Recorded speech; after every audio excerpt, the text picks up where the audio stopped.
Chair Peters, thank you so much for your leadership in bringing us to this point. We've been a long time getting there. It's some 12 years now since Senator Brown and I introduced an amendment and had a vote on an amendment to ban stock trading back in 2012. That amendment did not pass, and we've been working to take on this challenge ever since. And my colleagues, Senator Hawley and Senator Ossoff, have both been significant contributors to this conversation, dwelling in the minutia of various bills, trying to resolve the factors to find a path forward to take on this egregious practice.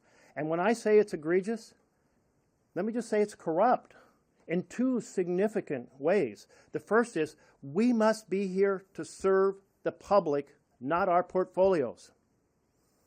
And Americans are well aware that time after time, the portfolios of members of Congress do better than the S&P 500. There's even investment funds that mimic the investments of members of Congress because of this phenomenon.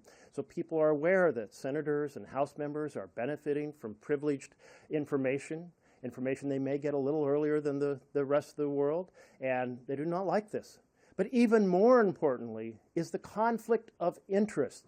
The idea that you own a portfolio that concentrates in fossil fuels or renewable energy or bank stocks or pharmaceuticals, and you are writing legislation, preparing amendments, or voting on bills that affect those investments.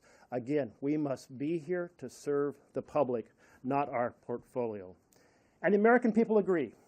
In a poll last year by the University of Maryland, a national poll, more than 85% of Democrats, more than 85% of Republicans agreed that we should ban stock trading.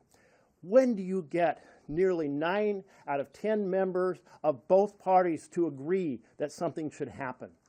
That's how deeply Americans understand that this practice needs to come to an end.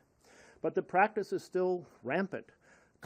Members of Congress made 11,500 plus trades last year. They traded about $1 billion worth in stock.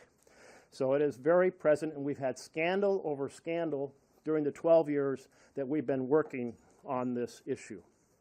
You know, at this time, when we're concerned about the integrity of our institutions, and many of us are talking about reforms that should happen in other branches, including the Supreme Court, let us think about the reforms that need to happen right here at home. We should set the example. We need to end stock trading, and we need to do it this Congress.